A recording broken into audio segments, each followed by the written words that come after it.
എന്റെ അളിയ പേരമരത്തിൽ പടർന്നു കിടക്കുന്ന മുല്ലയും അതുപോലെ തന്നെ ഫ്ലാഷൻ ഫ്രൂട്ടും ബ്ലാത്തിക്കയും എല്ലാം പറഞ്ഞിരുന്ന കാര്യമുണ്ട്. ഒരുമയുണ്ടെങ്കിലുണ്ടല്ലോ സ്ട്രോങ് ആയിരിക്കുമെന്ന്. വാഴ ചരിഞ്ഞു കിടക്കുകയാണെ അതൊന്ന് നേരെയാക്കണം.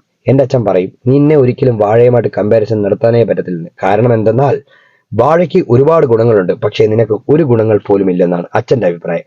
അതുകൊണ്ട് ഞങ്ങളുടെ അച്ഛൻ ബുദ്ധിപൂർവ്വം എന്നെ ഉപദേശിച്ചിരുന്നത് വട്ടമരത്തിന് വെള്ളമൊഴിക്കുന്നത് പോലെയാണ് നിന്നെ വളർത്തുന്നതാണ്. ആർക്കും ഒരു ഉപയോഗവും നിന്നെ കൊണ്ട് ഉണ്ടാകാനും പോകുന്നത്. പക്ഷേ ഇപ്പോൾ ഈ വാഴ ചരിഞ്ഞു വീണത് നേരെയാക്കാൻ ഞാൻ തന്നെ വേണ്ടി വന്നു. എന്നെ ഒന്ന് സഹായിക്കാൻ എന്റെ മോള് കുതിച്ചു നിൽക്കുകയാണ്, സ്കൂളിൽ പോകണ്ടല്ലോ. അതിനിടയ്ക്ക് ചെറുതിന്റെ നാടകാഭിനയം.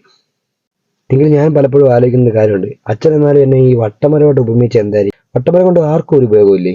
അമ്മ അങ്ങനെ വന്നിട്ടുണ്ടേ. അമ്മയുള്ളപ്പോൾ നമ്മൾ ഇതൊന്നും പറയാൻ പാടില്ല. അമ്മ നാട്ടെ കറക്റ്റായിട്ട് വെണ്ട വിത്ത് ഞാൻ കുഴിച്ച ആ കുഴിയിൽ വെക്കുകയായിരുന്നു. എന്റെ ജീവിതത്തിൽ അച്ഛനേക്കാൾ കൂടുതൽ തീരുമാനങ്ങൾ എടുത്തിരുന്നത് അമ്മയായിരുന്നു എന്റെ കാര്യത്തിൽ.